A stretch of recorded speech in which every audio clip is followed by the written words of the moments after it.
Good morning. Welcome. It's a big day, right? Yeah. I'm Dr. Larry Herman. I'm a clinical professor and the interim program director of the Drury University Department of PA Medicine, and I want to extend on behalf of our faculty, staff, and administration our welcome. This is a tremendous day, and we are truly celebrating a great accomplishment. I need to tell you that this is a tradition that started at Columbia University in 1993, originally with medical students. There are 2 points at which healthcare professionals like PAs get white coats. The first is today, when they are transitioning, and I'll describe the transition to being able to take care of patients as students. And the second, that's a short white coat. And then you'll notice that the folks sitting up here have long white coats. Those are folks who are licensed and credentialed, and they are independently taking care of patients or taking care of patients with a healthcare team. So with that being said, today is truly a landmark event for the Drury University PA class of 2025 as they take their first steps to treating patients and serving the population of Southwest Missouri, the surrounding communities, states, and across the country. I should mention, more than parenthetically, that we have students in the program who hail originally from California, Idaho, Massachusetts, New Jersey, Florida, and even Springfield.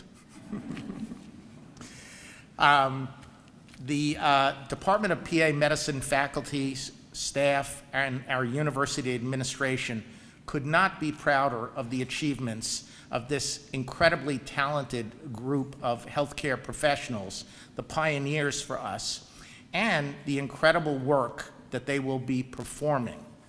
The group sitting before you literally, over their careers, will impact millions of lives positively for the better. So do good things. I want to also tell you a little bit about, for those of you who may not be familiar with this, a little bit about the history of PAs and PA programs. The profession has been around since 1963, when the first graduates of Duke University, who are highly trained corpsmen, graduated. The profession used to be almost exclusively male. I'm a fossil. When I went to school, my class was 75% male, 25% female. Currently, the profession is flipped, and it is 75% female and 25% male for PA programs around the country. Right now, we have a little over 180,000 PAs who have done what these folks have done and successfully graduated and are treating patients or working in research or in academia. There are 310 PA schools in the United States. There are 5 in the state of Missouri, and there are 40 programs in the pipeline. What is significant is the investment that Drury has made in these folks. It costs an estimated, and the range varies, from $4 to $6 million to start a PA program before the doors open. So that is the level of investment that administration sitting behind us has made here. Let me tell you a little bit about your daughter, your son, your spouse, your brother, sister, grandchild. Our program is a 27-month program, and it encompasses 14 months in what's referred to as didactic, which is a classroom learning. It's not just classroom, it includes all sorts of labs, including our gross cadaver lab, as well as simulations, advanced cardiac life support, pediatric advanced life support, and a whole array of classes to assure that every one of these folks is day one ready to practice. To to put that into perspective, so far, and we're not done, they still have a little more than 12 months to go, they've already passed 102 examinations. It's a blur to you folks, right? But we actually added it up, and that's not dissimilar to other PA programs that I've been involved with. Oh gosh, 102. Yeah. Wow. And you got through it successfully. Okay. They have more over the horizon. The next 12 months over the horizon, they're going to go through 9 clerkships or rotations in various specialties. And they're going to go through things such as internal medicine, family practice, emergency medicine, behavioral health, pediatrics, women's health. There are a number of others, including electives that they go through, which may be anything from endocrinology to dermatology to cardiothoracic surgery to intensive care. It can be a whole array of things that they're involved with. And we have staff who are specifically, staff and faculty who are specifically in place to develop those rotations for our students. What is significant is that they will average during that time, the maximum by law they're allowed to be on a rotation, on average, is 80 hours a week. I want you to let that sink in for a minute. That's 2 full-time jobs, right? Okay. But that is the way you learn. They will average 60 hours a week because some rotations, like family practice, are not as time-intensive as rotations such as surgery. But they'll end up with full-time jobs, 2,080 hours. They will end up with a total of 3,102 hours is what our estimate is. Then, and by the way, they have an exam and multiple other evaluations during the next 12 months. Then they graduate, and 7 days later, they are able to take their, what's called the PANTS exam, commonly called the boards. It's a 350-question, high-stakes exam broken down into a group of modules in which they're required to get a specific cut point passing grade, which you all will do. The future looks bright. I can talk to you about all sorts of things, but I want to keep my remarks short. Number 2 job in healthcare, number 2 job in the United States. I can tell you when I graduated, my wife, I joked that she's a PA as well, she's a public accountant. She said to me, I'm not so sure about this, and you keep telling me there are all these jobs, but would you please just send out some resumes? So about a month before I graduated, I sent out 11 resumes. And you could tell from my accent, I'm not from around here. I grew up in the New York area and went to school there. So I sent out 11 resumes in the New York area just blindly to different facilities. And within a week, I had 55 job offers. So things are bright. Salaries are significant. And impressive for starting salaries. I do not want you to think that I'm responsible for any of this, okay? I am not. It is all of the people who are sitting behind me who are. So I want to take a moment to introduce them. And I'm going to begin with Dr. Catherine Egley. She is a physician. She is a fellow of the American College of Emergency Physicians, board certified in emergency medicine, which means for those of us, and many of us practiced emergency medicine in our careers, you have to know everything about everybody who walks in through your door.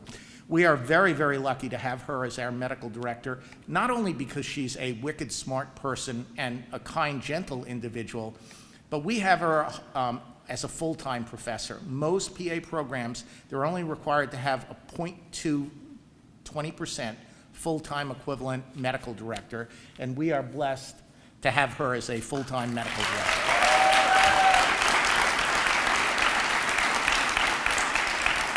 Second, I want to introduce PA Jason Lewis, who is the Associate Program Director, who spends, I think, as much time in the building as, well, everybody spends an incredible amount of time in the building, but I want to introduce Jason next. Thank you. Next, I want to introduce PA Kelsey Cosby, who is our Director of Didactic Education. So everything that happens in the classroom, Kelsey is responsible for and coordinates. And I'll talk a little bit about her later on, but she is a fellowship-trained emergency medicine PA from the local community, and I want to thank you. Then we have PA Ashley Van Zant, who is our Director of Clinical Education, along with one other faculty member. She is the point person and primarily responsible for finding all of the rotations, so 9 rotations for every one of these people across the United States. So, where are you? There you are. Thank you. I also want to recognize PA Bethany Lemon, who is the Assistant Director of Clinical Education, and she works with Kelsey and staff for the same goal in terms of finding those clerkships for our students, and as well as teaching. So, thank you. Then I want to thank PA Mark Kaiser, who is our Director of Admissions.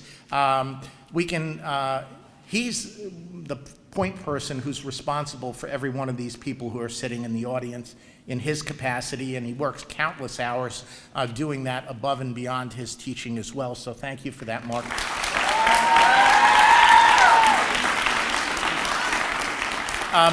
And every one of the people that I'm introducing now are principal faculty, core faculty. It's called principal by the accreditation agency or body that we are accredited by. There are other folks in the audience. I don't mean to be rude, but I'm focusing on the folks behind me.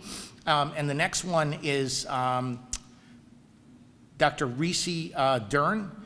Reese is principal faculty, and more importantly, perhaps the most important role she has is she is an anatomist, so she is in charge of our anatomy program here, which is just phenomenal. So, Reese.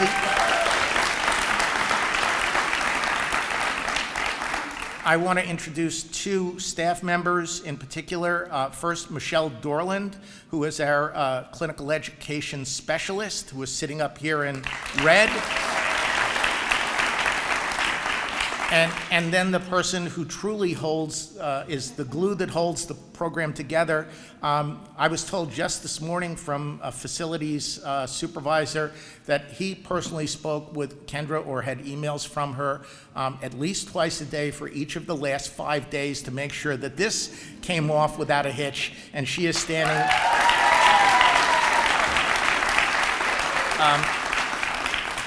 So without further ado, because once again, it's about everybody behind me, I want to leave you with one thought before I introduce our next speaker. And this is a fairly famous quote, but this is my 31st white coat ceremony in PA education. So this is one that is very commonly utilized.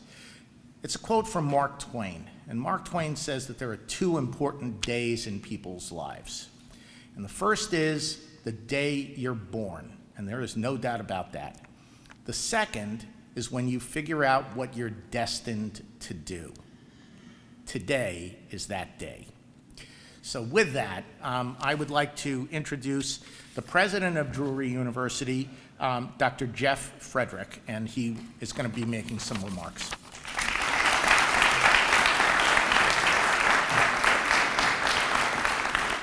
Thank you, Dr. Herman. I think I'll break protocol just for a minute. Can we have a round of applause for all these pioneers who are about to get their white coat?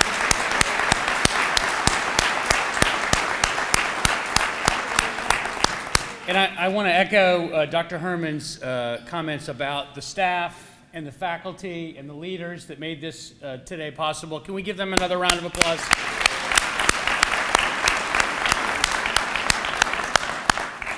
Today's years in the making, and so much good work done by so many. And then the giant support system that's behind you. Why don't I ask you all to stand up and cheer them for a minute?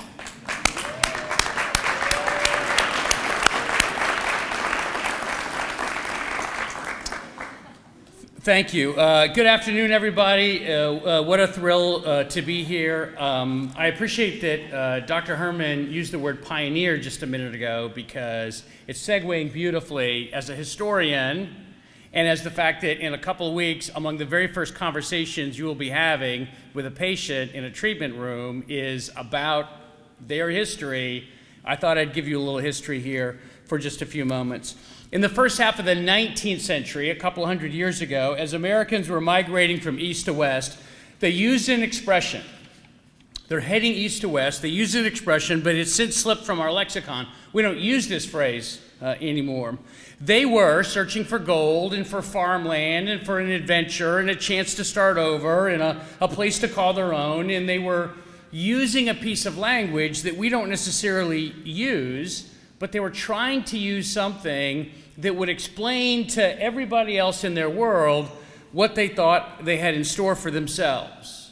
For the journey, equal parts anxiety and wonder and bewilderment and adventure and what's out there and what's going to happen next and are we going to be up for the task. They told people in the 1840s when they were heading west that they were, quote, going to see the elephant. Going to see the elephant. Now, such an expression today would seem pretty quizzical because most of us have seen an elephant. A few of us have survived riding one in the parking lot fair that would come to your hometown every once in a while, or you've been to a circus, you've gotten a good look at the zoo, and certainly you could pull out any of our phones right now and within a split second we could have pictures of all kinds of interesting elephants at our fingertips. It's not unfamiliar to us. We know what an elephant is. Our eyes don't even have to close to get a sense of what it would be like. But in the early to mid-19th century, few of the relatively poor people that were heading from east to west had actually ever seen an elephant. They had heard fanciful stories of some gigantic animal that was bigger than anything they ever witnessed. No, it's not a horse. It's bigger than a horse, I promise you. No, it doesn't have the horns of a bull. It has tusks. I promise it comes right out from this giant trunk, from this giant what? People had never really seen one. And imagine if you were trying to briefly have a conversation with someone, let me tell you about this animal that exists. You'd probably be thinking in different language 200 years ago, yeah, right. What going to see the elephant meant that what was in front of them, what was next, what was the next part of their journey was bigger and wilder and more difficult, more untamed, more interesting, more unpredictable, more harder to imagine than anything their minds could conceive of. And whenever that happened, they said, we're going to see the elephant. Now, venturing out west was the greatest adventure of many people's lives, the greatest pioneers from a couple hundred years ago. It came from a context of knowing less than half of what you needed to know to make it from one side of the country to another. It came from trusting immeasurably the people that were on the wagon train that you were pioneering with. That last part is worth mentioning. Western settlers sometimes came in couples or in families. Sometimes they came with other folks from their same hometown or with friends and neighbors, but they were all dependent on each other to get from here to there in a moment when everything in front of them was going to seem brand new. They were going often with people they hadn't met yet, but whose training they were dependent upon. The whole wagon train had to work together to make it. And make no mistake, the decision to head west was not a guarantee of making it safely. We celebrate all the pioneers who did make it, but plenty, some historians would say maybe more than half, didn't successfully make it from one side of the country to the other. Those turning back later claimed to have seen the elephant's tracks and turned around, or the elephant's tail and turned around, but they didn't see the whole elephant. For some then, the closer they got to the elephant, the less they were sure they actually did really want to see it. For some, they were unable to work successfully with the rest of the wagon train. For some, they were unable to put their common interests first. They were unable to get the outcomes from the people they were working with that were important for the success of the entire operation. And that made it pretty difficult to get through uncharted terrain like the Oregon Trail or a series of mountain passes in difficult weather conditions. In part, those that did not successfully manage to see the elephant and conquer it were unable to communicate with each other.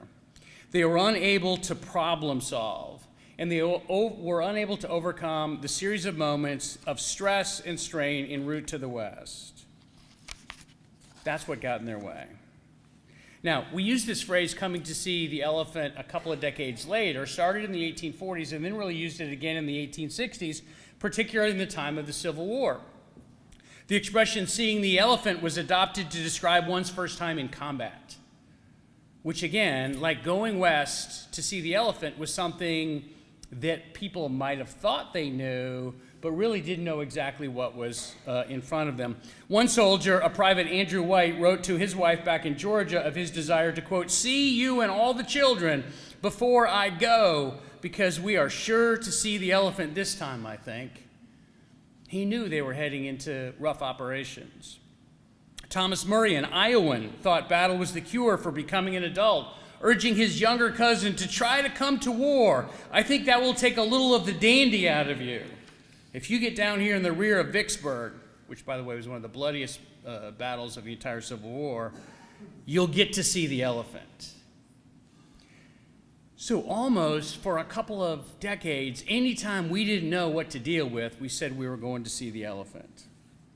And so today, do you as well. You start off to go see your elephant, the beginning of your clinical work. You won't be equipped with a rickety wagon, thank goodness, a stubborn team of oxen, some hand tools, a rifle, or a uniform, but you'll become equipped with a passion to serve others, to transform lives through your training and through the engagement of your skills, through the determination forged from at least 102 tests and 1,000 or more other experiences that brought you into this program and into this chair on this Saturday in September. You're going to see patients and treat them. You will find yourself part of a care team that needs to work together in common cause. Not everybody you're going to encounter will see things exactly the way you do or are as prepared for this moment as you are. Perhaps even not everyone you will see will take the moments you're in as seriously as you do. You will have to communicate effectively with everyone in order to get the outcomes you want and the outcomes your patients need and deserve. And remind yourself this, if it was easy, anyone can do it.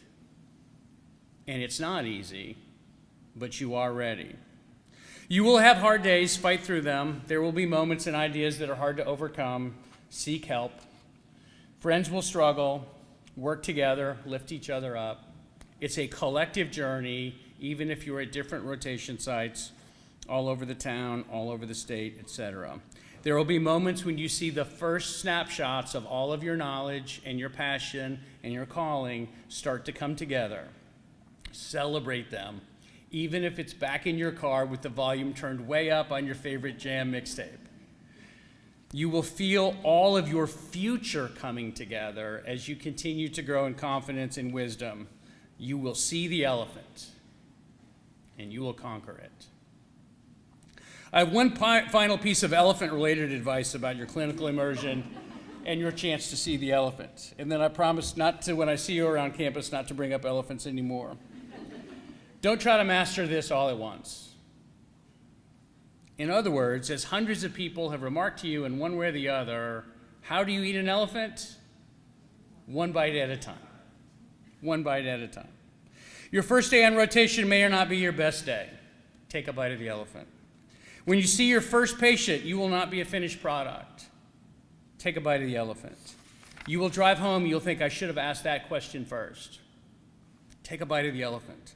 You will have difficult cases. Take another bite. Some of the patients you treat may not always be compliant or as accurate with you about their other matters as you would like them to be. Take a bite. Keep at it. The electronic record system may not always seem intuitive. I'm pretty sure that's going to be true. Take a bite anyway. Trust your mentors, ask questions, believe in yourself. Each time you do, you will take another bite of the elephant. Before long, you'll be stronger, you'll be more confident, you'll be a better PA, and you'll be well on your way to a life of adventure and service. So as I close, I'll make this note to you from my perspective as a historian and my own life experiences. The past can be, if you allow it, a terrific ally to use in your forthcoming journey as a clinician. There were moments over the course of your life to date where you were not sure if you could overcome some challenge that in that moment seemed insurmountable. For some of us, it was Algebra 1 in high school. And in that moment, there's no way we're going to get through it. And yet you did. For some of us, it might have been, are you going to make the basketball team? Somehow you got through that. For some of us, it might be, could you memorize the lines for the school play? Could you sing that first solo in church? Those were moments of great trepidation, seemed impossible to overcome, and yet here you are. History can be your ally. Not long ago, you were uprooting yourself, many of you, and coming to Springfield, Missouri to figure out all sorts of interesting things and to start PA school and meet a couple of dozen of your best friends for life. That moment might have seemed insurmountable. It's not, and it wasn't, and here you are. Sometimes we don't give ourselves permission to look back at the moments where we overcame that which seemed unovercomable. But it will be important for you to do so, because your days ahead will not be easy, and you will want to remember that you have had other difficult moments where you briefly questioned whether you had this, and you have gone through this exercise dozens of times in your life. Let history be your friend to remind yourself. You will overcome this clinical mountain. It will not be easy. It will be a lot of fun. It will be very meaningful to you, and you're going to do it. Pull out when you can these moments where you thought it might be too hard to do almost anything that you've already accomplished, because you have accomplished so much. You can do this. You will see the elephant. You are ready to see it. You will eat it one bite at a time, and you're here. Thank you so much for being our students.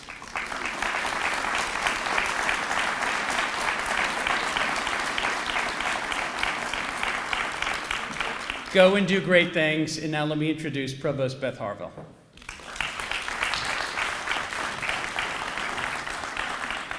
Dr. Frederick, I will never think of elephants the same way again. That's fantastic. Oh, what a wonderful day. Several of you I met when you came to interview, and you were nervous and anxious to do your interview, and then over a year ago, your first day of students down the street, you were anxious and eager to get to this day, and it is such a beautiful day to be able to share this with you and your families. We are so proud of you. It is my distinct pleasure to be able to address you at this most important occasion, our very first PA White Coat ceremony. Today marks not just a significant milestone on your own individual journeys, but this is a historic for our institution. And as we gather here to celebrate the beginning of your professional journey, we are also celebrating a program that will shape the future of healthcare in our region and across our nation and beyond our borders.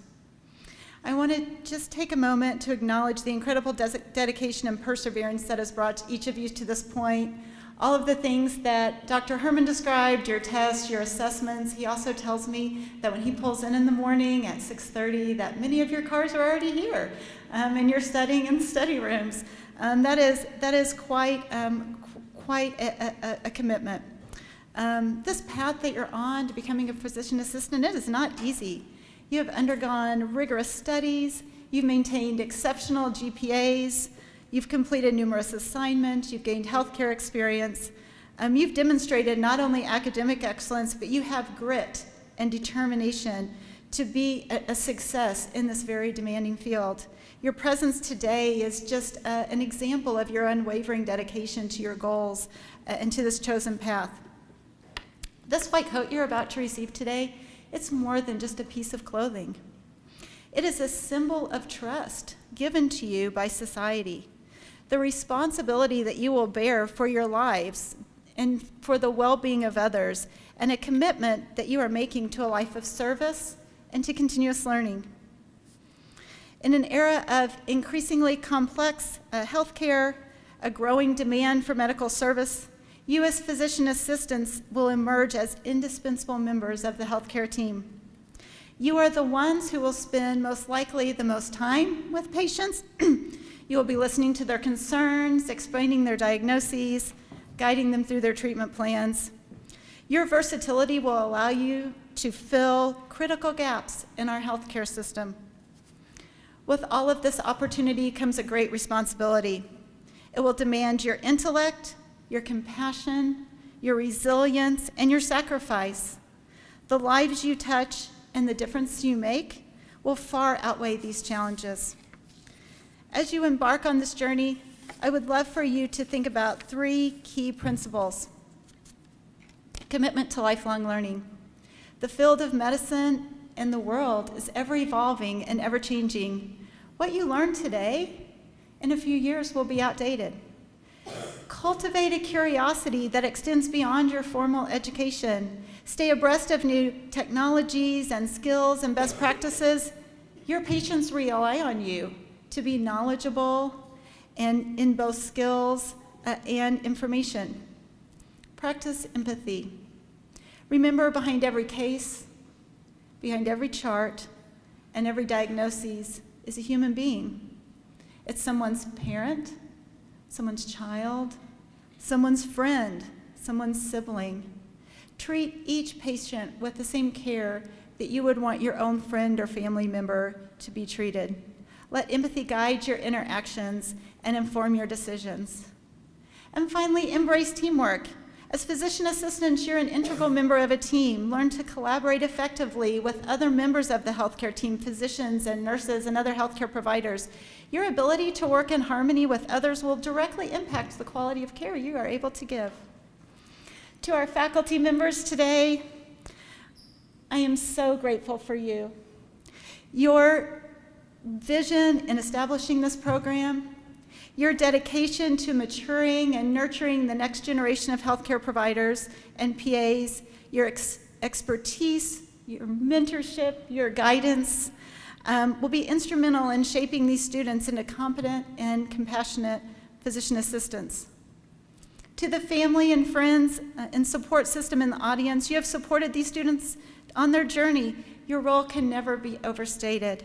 Your encouragement and understanding and sacrifices have made this day possible for all of the students that will receive their coats today. These students, as these students have faced the rigors of their education and their future careers, your continued support will be their anchor.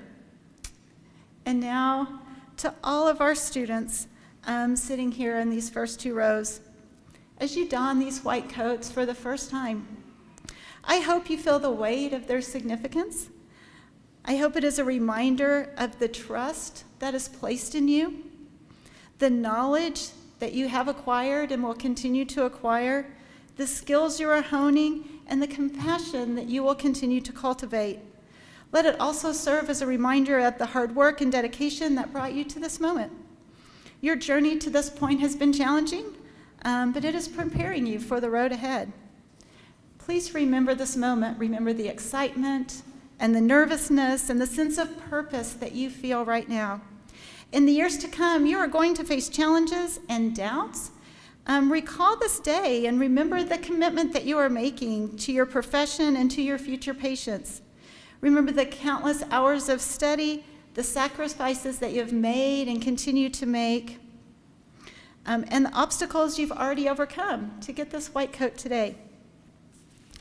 You have embarked and continue to embark on an incredible journey. The opportunity to make a profound difference in the lives of others. Embrace this opportunity with enthusiasm and humility and an unwavering commitment to excellence. And finally, congratulations. May your white coats be a constant reminder of your calling and your responsibility and the incredible impact that I know each of you will have on your future patients. We at Drury are so proud of you. We believe in you.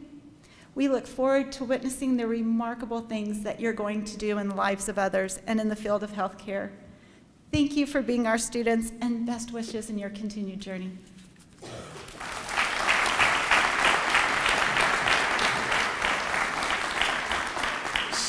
Thank you, Dr. Frederick and Dr. Harville. Before I introduce our next faculty member, I just want to make a couple of comments. This program was probably a glimmer in the eye of I'm not dismissing Dr. Frederick, but he and I were hired on the same day. It was the 1st of June of this year. So we are both recent hires. Dr. Harville, I think this program was a glimmer in her eye probably about 8 years ago. So she is the individual who has truly shepherded this through everything. She was intimately involved in hiring every single one of the faculty members, who, by the way, average 18 years of clinical experience. I know of no PA program in the country that can boast of that level of expertise. So with that, I just want to give a special recognition to her because we wouldn't exist without all of her efforts over the last 8 years. So thank you.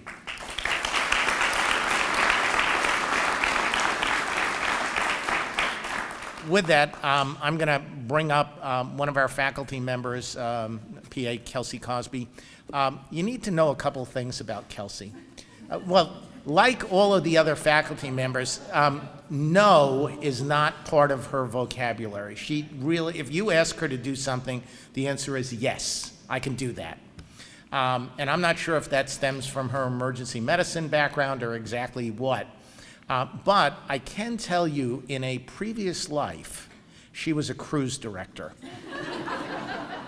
Because she is the one who orchestrated all of this with down to the name tags on the chairs and the flowers and the food and the music afterwards and the PowerPoint that you're going to see as well, and everything. So on behalf of the university and the department, I just want to acknowledge she has put in literally hundreds of hours to make this appear to be as seamless as it will be. So I want to personally thank her, and she's going to introduce our next speaker.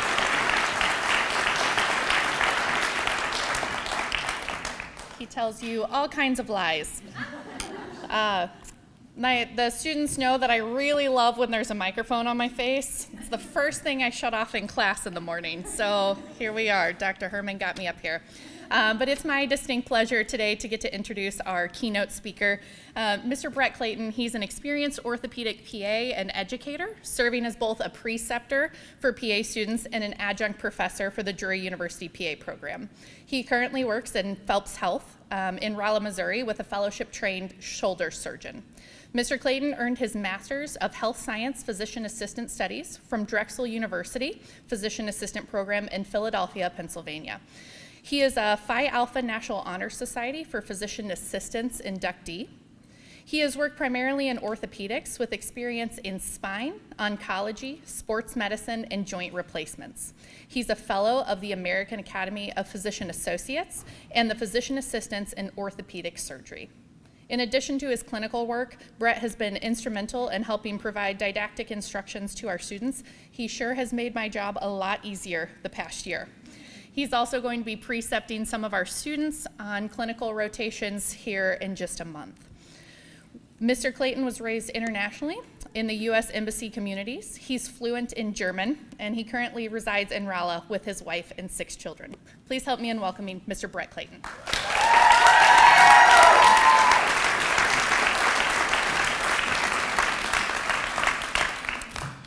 So I have a problem anytime I speak, and microphones are never tall enough for me. So if you ask the students if I had the choice, I'd probably just walk around while I was talking right now because it's just a little bit easier. So I'm grateful to be here today and spend some time with you. I'm not wearing a white coat. I asked if I had to. They said I was okay not wearing one if I didn't want to. I do have one in my office. The hospital gave it to me, and it's been on a hanger on the back of my door since I got it. And that's not because there's anything wrong with it. If you want my opinion for a white coat for you as students, it's like a Mary Poppins bag. There's so much you can put in your pockets. So as you get in your rotations, there's so many things you're going to try and keep in your head that are just going to fall out all the time. You're just not going to keep them in there. So have cheat cards, have lab values, have physical exam books, put a reflex hammer, put your stethoscope, put 5 pens, whatever else you want to put in your pockets, because you will always find a need for something in there. It's like I have 6 children, and my wife has this amazing bag that always has what she needs in it, and it's the same way with your white coat. You'll always be able to find a need for something in your coat, even if it's a tissue, even if it's gum, if it's something because a room doesn't smell the best and you need to put something on your nose before you put your mask on, you always have something available for you. So keep your white coats handy and make good use of them. I want to talk to you a little bit about what it means to be a student precepting, or not precepting, but rotating. You've gone from this face in a book experience to now you're going to have this face-to-face experience with staff, with patients, with nurses, with housekeeping, with anybody that sits and works in a hospital or in the clinical setting where you're going to be. And so I want to talk to you a little bit about how that's exciting, but what you can do to maximize your time in your rotations. Your rotations will not seem long enough. Now, there may be some rotations where you feel like they are too long, either because you're struggling with that rotation or that topic, or because it's not orthopedics, and so you're not doing enough with bones and joints. But you need to maximize your time on your rotation. So I want to talk about a few things that you can do as a student to do that, based on my own personal experience, and then based on experience I've had precepting other students that have come through. I've precepted medical students together with the surgeon that I work with. I've precepted PA students. I've had nursing students come through the office. I train the office staff on casting techniques and injection techniques and all kinds of things. And so I've seen a lot of different types of students. And so I want to share with you some of those important aspects. The first thing I'd remind you of is to be a good example and a good ambassador of our profession. So you have the opportunity to go into these hospitals, into these clinics, where they're taking a risk on you. They're having you come in as a student, and they're having you spend time in their practice, and they're sharing their patients with you. They're giving you the opportunity to be part of their patients' lives, and they have a professional and a personal relationship with these patients. So respect that. When you spend time with these patients, understand that their time is valuable. It's not uncommon for doctors' offices. Anybody here can raise their hand who's ever had to wait in a doctor's office before, right? So it's true. And that's one of the worst parts about medicine is the hurry up and wait mentality that we have in medicine. But when you bring students in, that slows things down a little bit more for the need of the students to learn. So be aware of that. Be aware of the joy that it brings to have a student with you, because it is fun, but also the burden that it carries having a student with you, and recognize that. So be humble. Be humble when you're there with your preceptors. You need to know what you know, and you need to know what you don't know. An important part about being a PA is recognizing your scope of practice and what you know, and then when to ask for help. And as a student, I hope you're asking for help all the time. I hope you ask help all the time of anybody around you, whoever that is. And that could be a nurse, that could be a housekeeper, that could be a front office staff, that could be the surgeon you're working with, that could be the orthopedic PA you're working with. It can be anybody that's in that hospital you can learn something from. It doesn't have to be a clinical relationship with that person. But you will find when you're in practice that you will see things that you like and that you don't like how that's done. Has anybody ever been to a friend's house before where you walk in and you know this person, and then you go to their home and you say, I don't know that I knew that person as well as I did. And it looks different, or it smells different, or they behave different in their home. And you want to be able to culture that in your own life so that when you go into these rotations, you can have the feel of, this is what I want. This is what I want in my practice, or this is absolutely not what I want in my practice. This is awful. And this is going to be a long 5 weeks or 6 weeks or 4 weeks or however long it's going to be for you. But take the time to be humble, to be able to be taught what you need to know. And with that, in being teachable, knowing that there's always more to these patients than you see. It's easy to take a short view on patients when you see them and you don't have a lot of time, and not incorporate enough history and enough background into who they are and what they are. It's easy to take a patient that comes in and say, they're just looking for drugs. They're looking for pain meds, or they don't want to change, or they want me to fix them, but they're not willing to make changes in their life. There's a lot you won't know about these patients in your 15-minute office visit. So be patient with them as they're patient with you, and take the time to understand who they are and to get a feel for who they are so that you can better treat them in that short window that you have. It takes practice to be able to spend a short amount of time with a patient and open up enough of them have them open up enough to you that you feel like you can improve them and make them feel improved on their own. In addition to that, to make them also feel like they can make themselves better based on something you teach them. It's one of the best parts about being a PA, is we tend to have a little bit more time with our patients than the providers we work with, or the doctors we work with. And that is an awesome opportunity we have to educate and to help them feel better about themselves and help them leave the office feeling like they've learned something that they can do to make themselves better, and that they have some power over their own care and over their own personal selves by what you've taught them in the office. So be teachable, be humble, and don't judge them the way you see them. Again, as you go through these rotations, just keep your eyes open and understand that every rotation is going to feel different. Some will be fun, some will be hard, some will be easy. Regardless of what it is, draw something out of it and be wise with how you use your time. Be smart with your time. There's always going to be the question, what else could I be doing right now? And I'll say that especially on a surgery rotation, you may have down times and up times, you may have busy times. What can I do to prepare for this next case? What can I do to study to review what's going to happen tomorrow? If you're proactive and you come in the day of a rotation and the preceptor can tell that you have prepared and you have studied, they'll respect you that much more and give you that much more leniency in what you're able to do in the office or what you're able to do in the operating room, because you act involved and you want to know what's going on. So be proactive. Be proactive in what you study and be proactive in what you learn. I also want you to understand the importance of being grateful. This is a long time coming for a lot of you. This takes a lot of work. When I went to PA school, I was married and had 2 children when I went to PA school. And getting into PA school was an awesome experience for me. I was living in the West, and I wanted to go somewhere that had good inner city exposure and had good old program experience, and also was in a rough area. So I chose Drexel University in Philadelphia, and it was the awesomest experience for me. I will tell you, though, that being in your program and being in your classroom while you teach has a similar feeling to the program that I was in. And I feel home here, I feel comfortable here, and you guys should feel that too. So be grateful for what has been built and what is prepared here for you, because as you move forward, now there's another group of classes coming in behind you and other students behind you, and you have a lot you can impart to them and a lot you can teach them as you work with them, and they will be grateful for that. So be grateful for what you can provide. Take the opportunity to always be thankful for what you have, and thank your preceptors, thank the patients, thank the office staff, take the time to recognize them for what they do for you. There's nothing worse than seeing a provider treat a nurse poorly. And the reason being is because they can make your life awesome or they can make your life very difficult, and they know more about these patients a lot of times than you do. And so take the time to respect the nurses and the staff, because they will be your best friend and they will be your best person to connect with the patients when you work with them.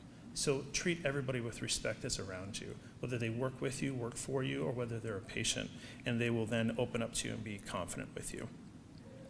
The last thing I would say really is to be happy.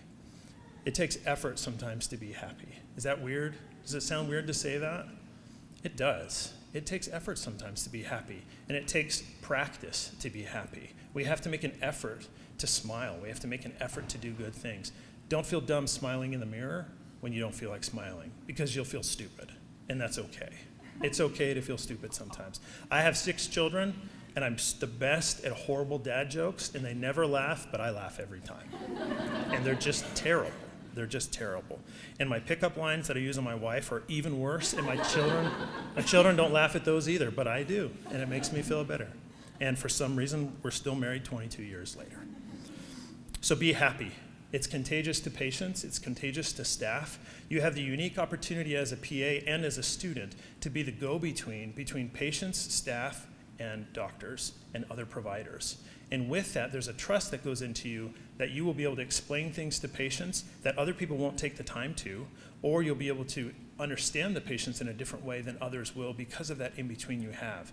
You can build a relationship and a bridge between the patients, the doctors you work with, the staff you work with, and in times of difficulty, in times of struggle in a practice, or struggle in an operating room case, or struggle in an emergency room case, you can be that glue that keeps everybody happy and that keeps everybody on their toes.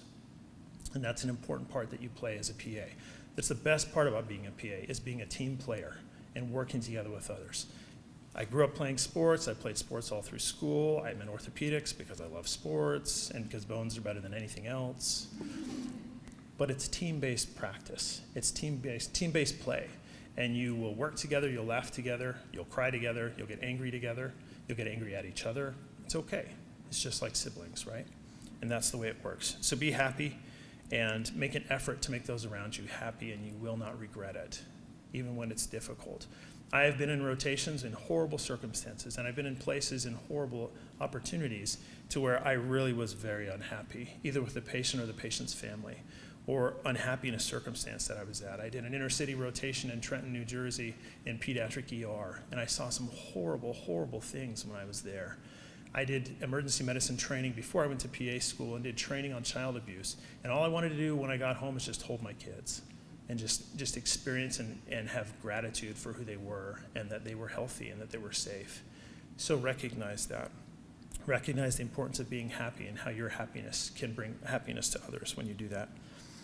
So be positive and do the best you can. I want to share something with you real quick as I close here. And this is about positivity and what we do to be positive in our lives. There's a terrible ailment of pessimism in the land. It's almost endemic. We constantly feed a steady, sour diet of character assassination, fault-finding, evil speaking of one another. Stop seeking out the storms and enjoy more fully the sunlight. I'm suggesting that we extenuate the positive. I'm asking that we look a little deeper for the good and that we still our voices of insult and sarcasm, that we may more generously compliment virtue and effort. I'm not asking that all criticism be silent. Growth comes with correction. Wise is the man or woman who, committing mistakes pointed out by others, changes his or her course. I'm not suggesting that our conversations be all honey. Clever expression that is sincere and honest is a skill to be sought and cultivated. What I am suggesting and asking is that we turn from the negativism that so permeates our society and look for the remarkable good in the land and times in which we live, that we speak of one another's virtues more than we speak of one another's faults, that optimism replace pessimism. Let faith replace our fears. We have every reason to be optimistic in this world. Tragedy is around, yes. Problems everywhere, yes. But you don't build out of pessimism or cynicism. You look with optimism, work with faith, and things happen. Do not despair, do not give up. Look for the sunlight through the clouds. Opportunities will eventually open to you. I know that as you work hard in these rotations, you will be better PAs. And as you take into yourselves what you learn on these rotations about who you want to be as a PA, and then how you want to share that with your own patients when you graduate, it'll make all the difference for you. So soak it up like a sponge. Do everything you can to learn every minute of the day and absorb as much as you can, just like those white coats can.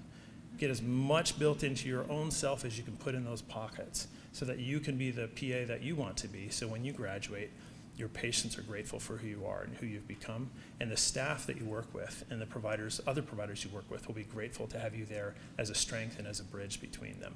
Thank you.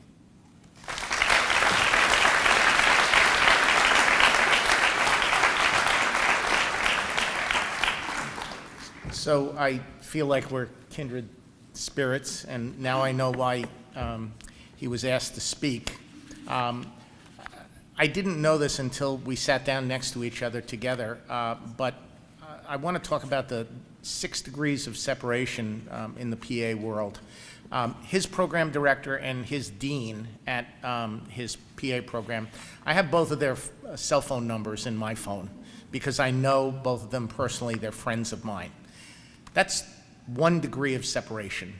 And I want to tell you that throughout your lives, you will have time and time and time again 1 degree of separation with a PA that you meet, sitting on an airplane, going to a conference, sitting in church, somewhere. So I encourage you to make those relationships because they will serve you well for the rest of your lives. Our next person is going to be reading everybody's names, and we're going to call folks up to have their white coat to be coated, as the expression is, and that's Dr. Kathy Egley. So thank you.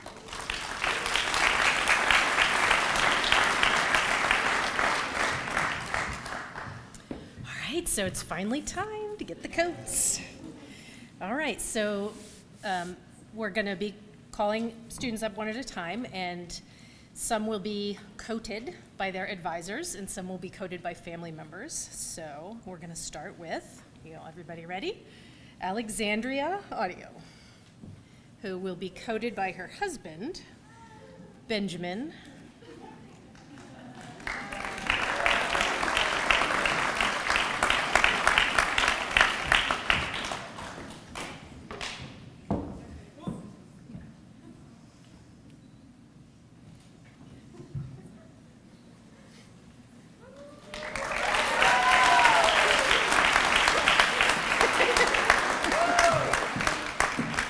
All right, Jessica Harmon.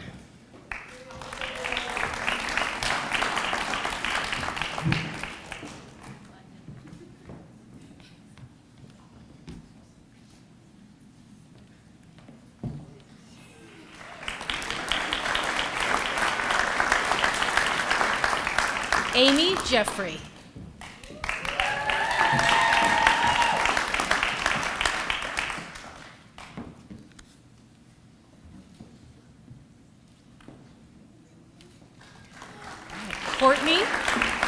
Courtney Turner, and she is being coded today by her parents, Dr. Jock Porter and Dr. Cami Porter.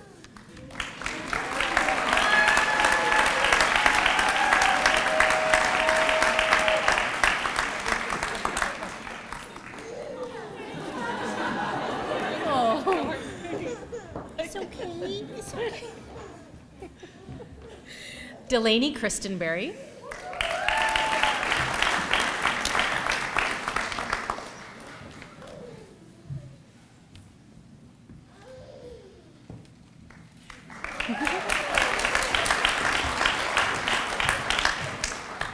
Right, Alexis Dirks.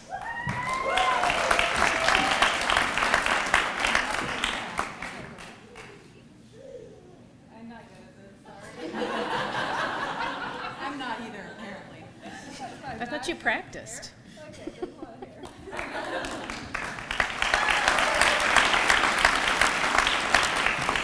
All right, Kelsey LeBlanc, being coded by her parents, Monique and Kevin.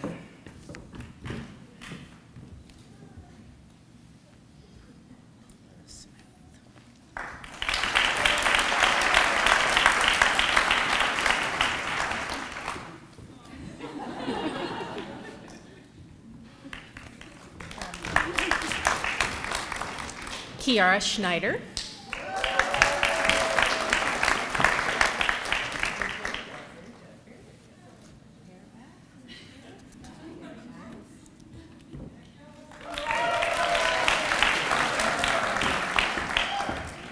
Mary McCoy. And her mother, Laura O'Leary.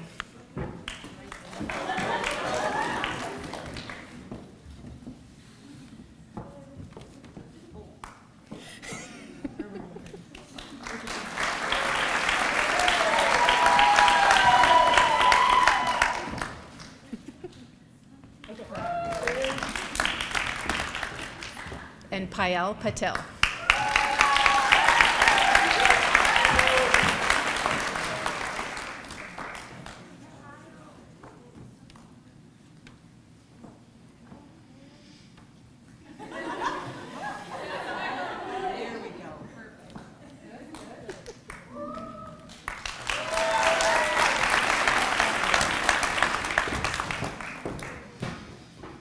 Alyssa Hurdle, and her grandfather, Dr. Ross.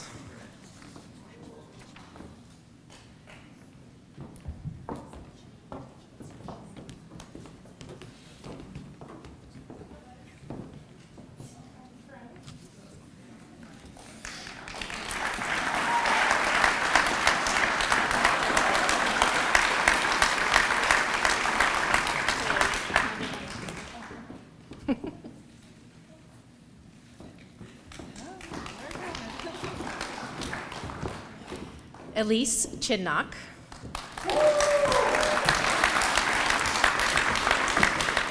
And she is being coded by her father, Dr. Dennis Chinnock.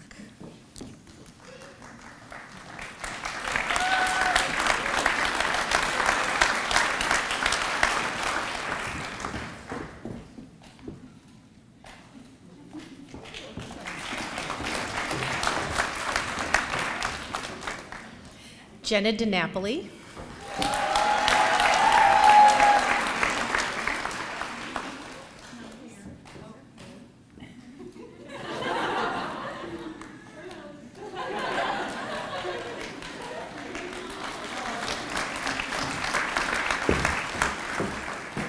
Jaspreet Kandola.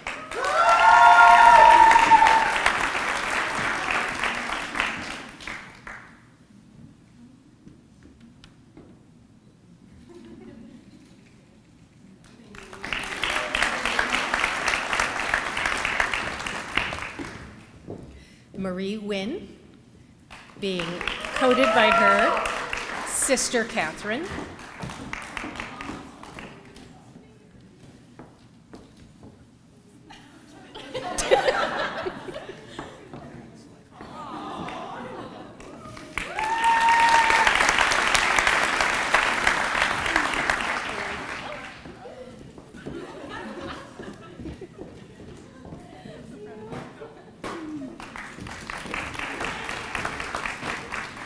Brittany George.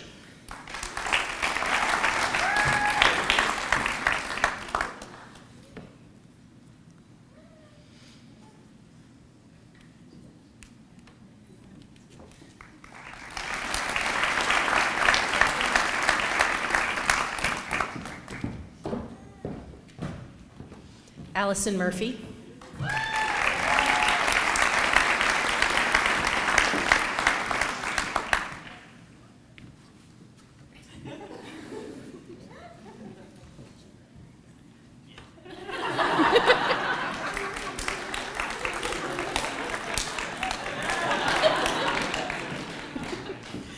Carolyn Buzinski.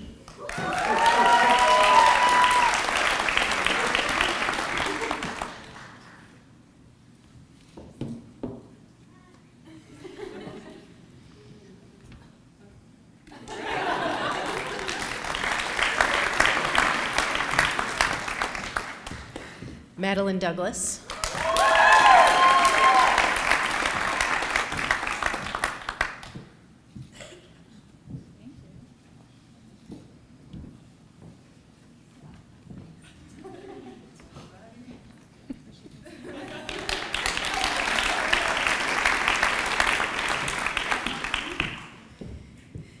Shelley Murray.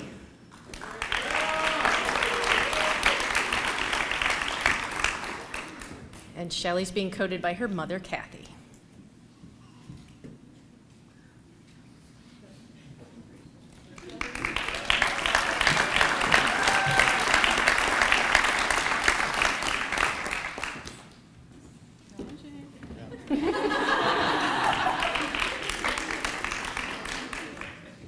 Scott Bauer.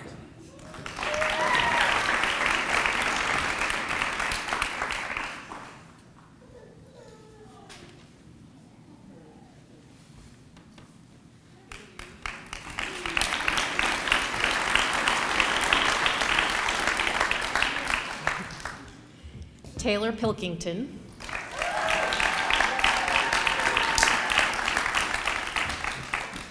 And he's being coded by his father, Dr. Kim Pilkington.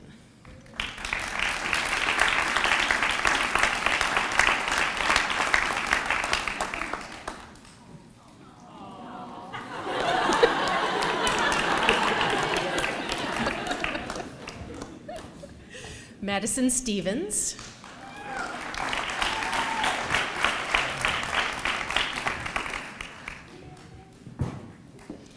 And she is being coded by her mother, Dr. Melanie Roberts.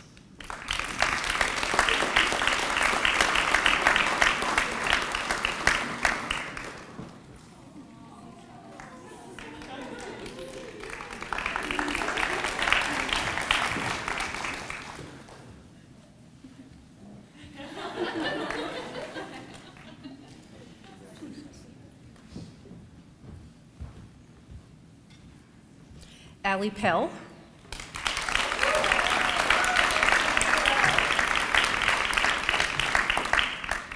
And her grandfather, Dr. Roger Cooper.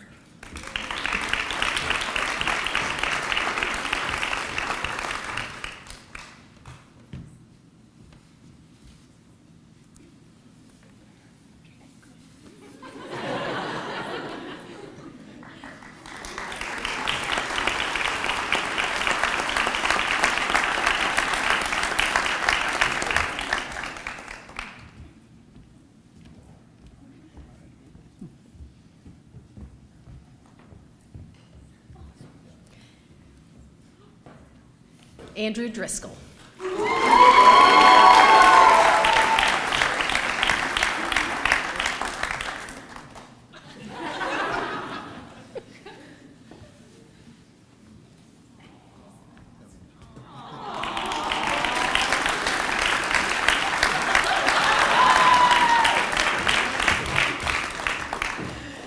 Ashley Pearson.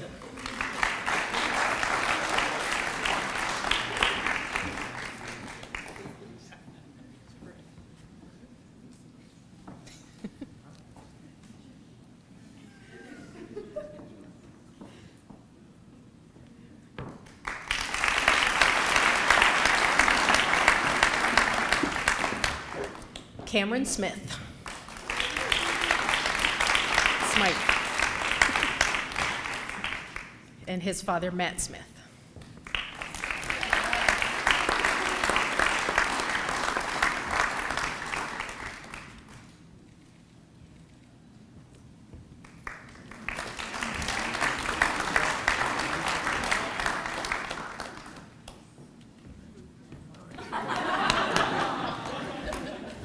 Kyle Morris.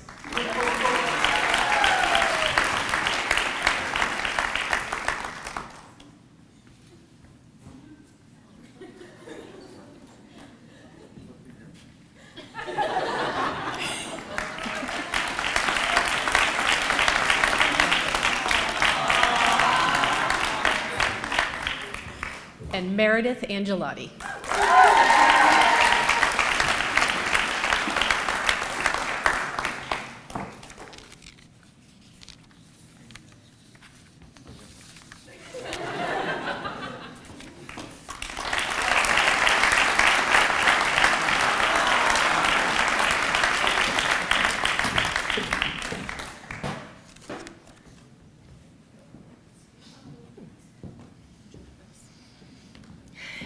No, I think you should do it. Okay.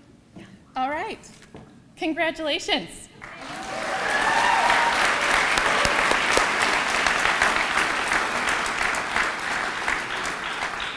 I'm so proud of you. If you will stand up, now that you have your white coats, turn and face your families. We are going to read the PA professional oath together. All right, you ready? I pledge to perform the following duties with honesty and dedication. I will hold my primary responsibility, the health, safety, welfare, and dignity of all human beings. I will uphold the tenets of patient autonomy, beneficence, non-maleficence, and justice. I will recognize and promote the value of diversity. I will treat equally all persons who seek my care. I will hold in confidence the information shared in the course of practicing medicine. I will assess my personal capabilities and limitations, striving always to improve my medical practice. I will actively seek to expand my knowledge and skills, keeping abreast of advances in medicine. I will work with other members of the healthcare team to provide compassionate and effective care of patients. I will use my knowledge and experience to contribute to an improved community. I will respect my professional relationship with the physician. I will share and expand knowledge within the profession. These duties are pledged with sincerity and upon my honor. It is my honor to present to you the Drury University Department of PA Medicine, class of 2025.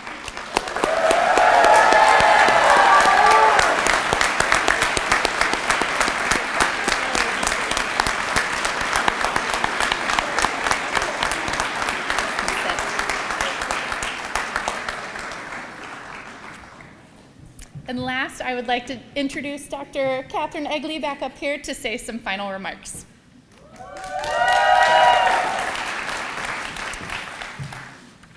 All right, first of all, ladies, short hair. You don't have to get it caught in your coat. Okay, secondly, this could be very short because this is page 2. I don't seem to have page 1, so forgive me for reading this from my phone, but anyway, we have to adapt and improvise and all that stuff. Okay. I'm so proud of you guys. It's amazing. Okay, so you are all here because you earned your bachelor's degree, right? You're in the process of getting your master's degree, but you are becoming physician assistants. And to me, that's what this ceremony is about. And that's what makes us different healthcare providers, is that we become something. We don't just have a degree in something, we embody it. And I think that's what the white coat really kind of represents to me, is that becoming. So you can think about, we did the elephant analogy, so we're going to go down another animal analogy here today. So this is your chrysalis, okay? You've been wrapped in your chrysalis now. You got your white coat, you're like a little caterpillar, you've been munching on the leaves, digesting all the lectures and knowledge, and now you're going to be in your chrysalis and transform into a beautiful butterfly or whatever. So the caterpillar gets to sleep, right, in the chrysalis. Not you guys. You're going to work and work and work, but it's going to be worth it. And it's not going to take a few days or a few weeks or even just this whole next year. It's your transformation to becoming who and the best that you can be is the lifetime thing. Like what Dr. Harville said, this, make a commitment to lifetime learning. So even when you finish this year, that's just another beginning, graduation. What are we going to do for graduation? Because this was pretty good. We're going to have a tough act to follow. All right, so your white coat is a symbol, of transformation, but it's also a tool, right? It's going to help you to do things that you couldn't do without it or without your education. It's going to help you change people's lives, and that's obvious, right? You're going to impact your patients. That's the simple thing. But you're also going to have a big impact on other people who look up to you, other students who are interested in becoming a PA or are in the process of becoming a PA, other people in your practice, colleagues, even the physician you work for. You know what Brett said about your, being the glue, always having a good attitude, always being considerate and compassionate with your patients. That's something that you can do if you're that example, people around you will be that way too, because they'll be ashamed of themselves if they're not, which is appropriate. All right, let's see. Hold on, phone went off. Okay, so it's also a tool that maybe you can use to get through to some healthcare administrators and maybe some legislators and public health officials. We have a lot of power that we as a healthcare group, that we don't use right now that we should, because we have a lot of things to fix. So the coat bestows a lot of power on you. And as you know, if you read comic books or watch movies, with power comes responsibility. So the white coat can be pretty heavy. And also, like Brett said, when I was a resident, it was heavy because I had so much stuff. I mean, like make your back hurt heavy, make your neck hurt, because of everything I carried in my pockets. And we didn't have cell phones. We had to actually carry books. It was quite something. But now the coat is heavy for other reasons. It marks me as a representative of this broken healthcare system that we have. It's heavy because of all the difficult and tragic things I've seen in my career and carry with me.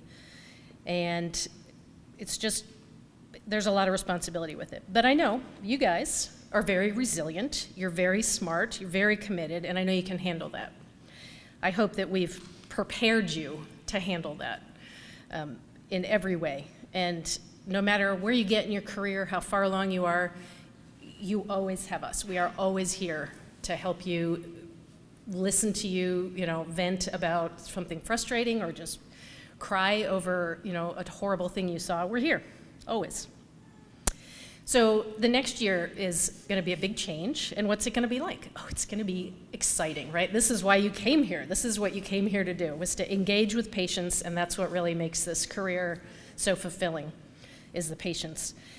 It's also going to be exhausting and emotional, and there's going to be great days, and there's going to be awful days, and sometimes you're going to feel really competent, and sometimes you're going to feel really incompetent.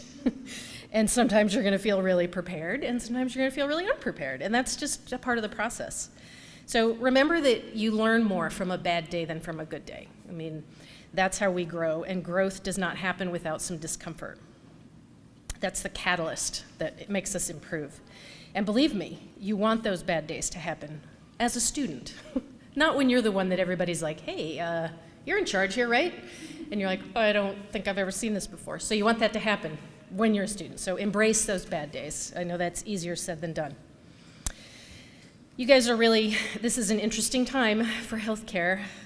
Not an easy time, but I know that in your careers you're going to see some major changes, hopefully for the better. And I really believe that some of you will be really instrumental in those changes and in bringing better healthcare to people who need it and making healthcare a better place to work. And I know that you guys are going to make that change.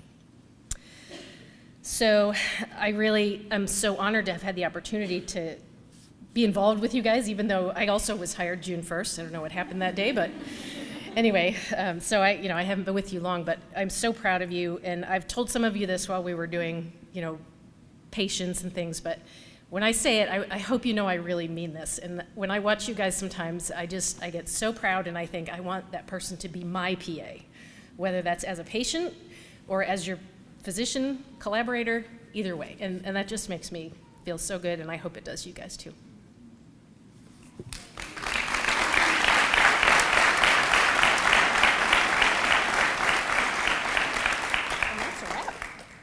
Yes, ma'am. Thank you. Thank you, Dr. Egley. That is going to conclude our ceremony. I want to thank everyone for being here, both on the stage, all of you, and all of our families who are here. Don't run away. We definitely want to take a photo of all of the students and the faculty in the back of the room afterwards, and then there are refreshments outside, please, and beverages in the back. Please enjoy yourselves. Thank you again for coming. It has been a monumental day from my perspective, and I hope you feel so as well. Thank you all.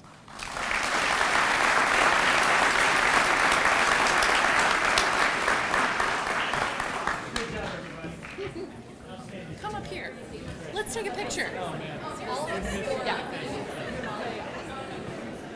This is great. Oh my gosh. These are super